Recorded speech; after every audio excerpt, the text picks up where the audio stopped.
మాజీ deputy CM Pushpa శ్రీవాణిపై Janasena incharge Kadraka Malleswararao చేసిన వ్యాఖ్యలను మాజీ ఎంపీపీ దానమయ్య పార్వతీపురం మన్యం జిల్లా గుమ్మలక్ష్మీపురంలో ఖండించారు.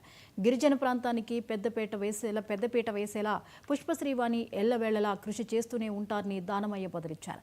5 మండలాల్లో అనేక అభివృద్ధి కార్యక్రమాలు చేపట్టడం వల్లనే మన్ననలు పొందిన ఏకైక వ్యక్తి పుష్ప శ్రీవాణి అంటూ దానమయ్య చెప్పారు. గిరిజన ప్రాంతాల్లో రవాణా సౌకర్యం లేని గ్రామాలకు రహదారులు నిర్మించిన ఘనత మాజీ ఉప ముఖ్యమంత్రి పుష్ప శ్రీవాణిదేనన్న సత్యాన్ని కూటమి నాయకులు గ్రహించాలని దానమయ్య హితవు పలికారు. ఆ విషయాన్ని ఇప్పుడు ప్రస్తావించదలుచుకున్నాం.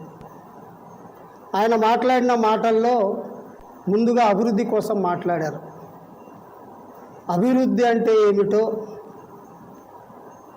కురుపాం నియోజకవర్గంలో గుమ్మలక్ష్మీపురం మండలం కానీ, కురుపాం మండలం కానీ, జిఎంవలస మండలం కానీ, కొమరాడ మండలం కానీ, గరుగుబిల్లి మండలం కానీ 2019 నుంచి 2024 వరకు కూడా వైఎస్ఆర్ కాంగ్రెస్ పార్టీ అధినేత